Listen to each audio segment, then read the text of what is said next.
अस्सलाम वालेकुम दोस्तों, आप देख रहे हैं सज्जाद हुसैन यूट्यूब चैनल।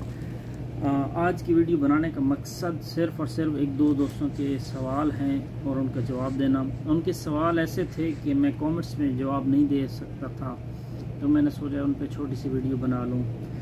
मैंने जो क्वेश्चन जो मैंने अपलोड किए थे उनको सॉल्व किया था, उसी के बारे में एक दोस्त ने सवाल किया है कि जो लोड चार्ट है उसके अंदर एक एंगल दिया जाता है। मेरे पास ये तो अभी किसी और क्रेन के लोड चार्ट पड़े हुए हैं, लेकिन ये तो खैर रिगिंग के हैं।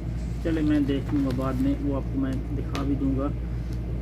एक लोड चार्ट होता है, क्रेन का लोड डायग्राम होता है, एक लोड चार्ट होता है। लोड चार्ट के जो कैपेसिटीज़ जहाँ लिखी होती हैं उनके नीचे एंगल दिया होता है, ठीक है।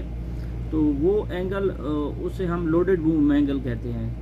और अब जो सवाल हमने सॉल्व किया था वो सवाल के हिसाब से हमने चलना होता है, ठीक है। वो भाई मुझसे बोल रहा था कि जहाँ पे मैंने 52480 52,480 में ख्याल KG समथिंग आंसर आ रहा था।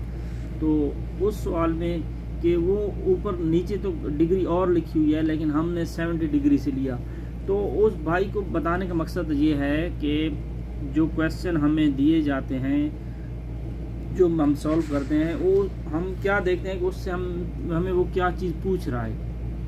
जैसे कि सवाल अगर हमसे जो पूछा गया हम उसी का आंसर करेंगे। ये नहीं है कि सवाल और हम जवाब कुछ और दें, ठीक है।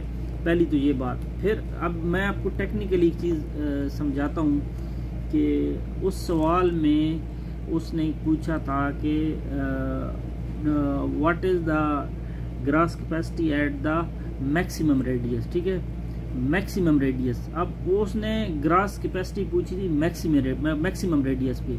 अब आप सोचें मैक्सिमम रेडियस पे वो ग्रास कैपेसिटी पूछ रहा है, लेकिन वो हमें साथ में टेबल यूज जो ऊपर उसने ड्राइंग दी है वो यूज़ करने के लिए बोला है कि आपने ड्राइंग भी यूज़ करनी है, ड्राइंग को देखना है। अब हम ये तो नहीं कर सकते कि ड्राइंग को देखें ना और आप मैक्सिमम रेडियस फिर हम कहाँ से लेंगे, कितना मैक्सिमम रेडियस है, कैसे पता चलेगा। उसी ड्राइंग से पता चलता है।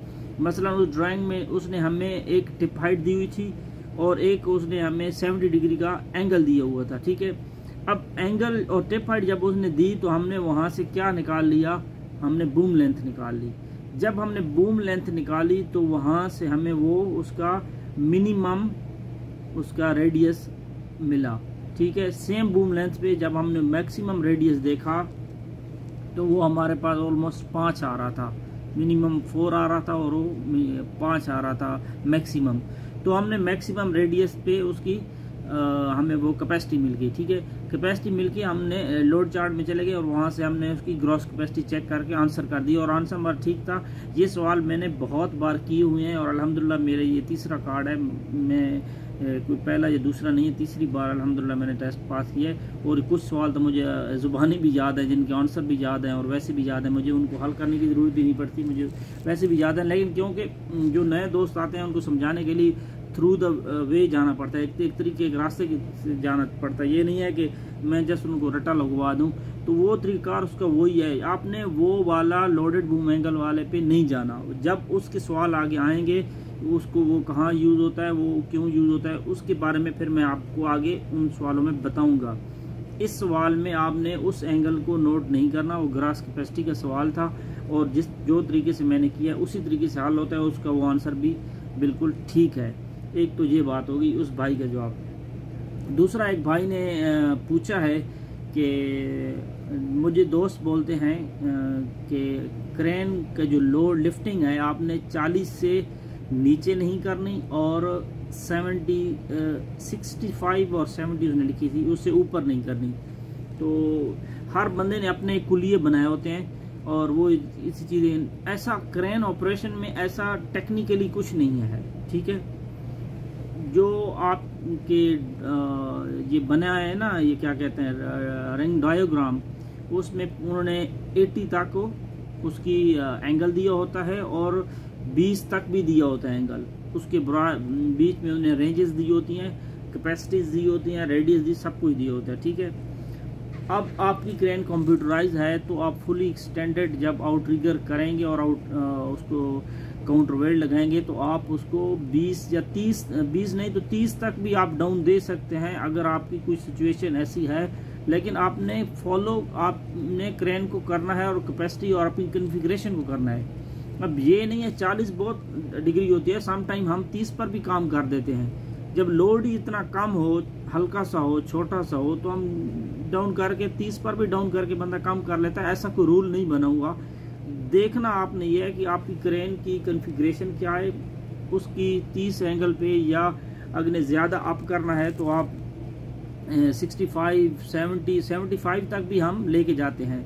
लेकिन क्रेनों में लॉक होता है जो मोबाइल क्रेन में 82 में टेरेक्स में आ रहा है, 82 एंगल पे आपका बूम लॉक हो जाता है। टेडानो में डिफरेंट है, उसका 80 है या कुछ समथिंग है, वो लॉक हो जाता है। जिससे ज़्यादा आप करेंगे तो ऊपर लॉक हो जाएगा, फिर आपको उसको अनलॉक करके डाउन करना पड़ेगा, तो वो ऑटोमेटिकली वहाँ से ज़्यादा आप नहीं होता, स्टॉप हो जाता है। लेकिन जहाँ तक वो आप होता है उस दिन तक आप कर सकते हैं, उसमें कुछ इशू नहीं है। उसमें सिर्फ और सिर्फ ये है कि आपकी आउटरिगर फुल्ली एक्सटेंडेड होने चाहिए, फुल्ली आउटरिगर एक्सटेंड करके लगे होने चाहिए, प्रॉपर होने चाहिए।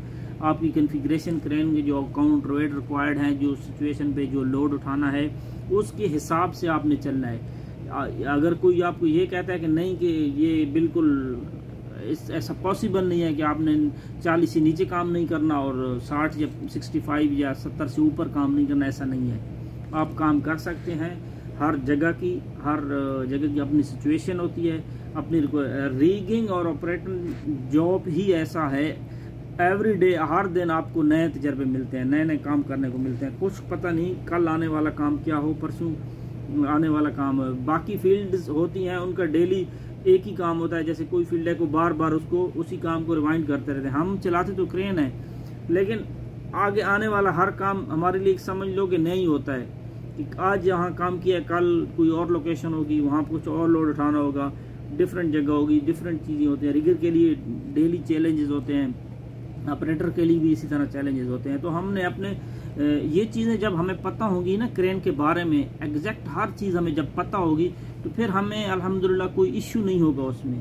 जो भी सिचुएशन होगी, जो भी आगे लोकेशन होगी, जो भी लोड होगा, आपको जब अपनी क्रेन के बारे में पता है, आपकी जॉब के बारे में पता है, आपको टेंशन लेने की कोई ज़रूरत नहीं है। मैंने पहले भी अपनी वीडियोस में बताया है और बार बार बताता रहता हूँ। एक दोस्त कमेंट कर रहा था कि आप ऐसे बताते हैं जैसे बच्चों को सिखा रहे हैं। मकसद ये है कि जो बंदा इस फील्ड में नया आ रहा है तो उसको बेसिक्स ही बतानी पड़ती है ना।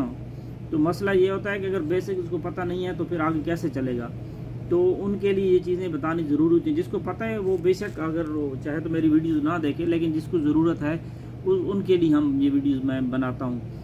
और ये क्रेन के बारे में फुली नॉलेज होना आपको बहुत ज़रूरी है। ऑपरेटिंग करने के लिए प्रैक्टिकल एक्सपीरियंस ज़रूरी जिस तरह है, उसी तरह आपको हर चीज़ के बारे में पता होना चाहिए कि कौन सी सिचुएशन में कैसे हमने उसको चेंज करना है। क्रेन की हर कॉन्फ़िगरेशन डिफरेंट हो सकती है। जैसे कि कभी कौन सी हुक ब्लॉक यूज़ कर रहे हैं, कभी 3 वायर पे काम कर रहे हैं, कभी सिंगल पे कर रहे हैं, कभी बूम लाइन एक्सटेंडेड ज़्यादा है, कभी कम है, तो कभी काउंटर वेट कम है, कभी ज़्यादा है। तो ये क्रेन की सिचुएशनें चेंज होती रहती हैं, उस हिसाब से उसकी कैपेसिटी और काम करने की भी पावर चेंज होती रहती है। तो ऐसा कोई वो नहीं है कि आपने सिर्फ 40 या 60 या 70 के बीच भी काम करना है। आप उससे ऊपर नीचे भी कर सकते हैं, लेकिन ये चीज़ों का आपको पता होना चाहिए कि आपको क्रेन कहाँ तक अलाउ कर रही है काम करने का। बाकी अगर आपको कोई भी सवाल है तो आप पूछ सकते हैं मुझसे। आप कमेंट्स में पूछेंगे, इंशाल्लाह मैं पढ़ के, अगर वहाँ जवाब हो सका तो ठीक है, नहीं तो मैं वीडियो बना के आपको इंशाल्लाह जवाब करूँगा।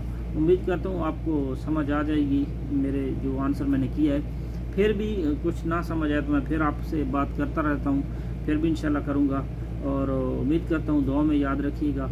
ओके जी, खुदा हाफिज़।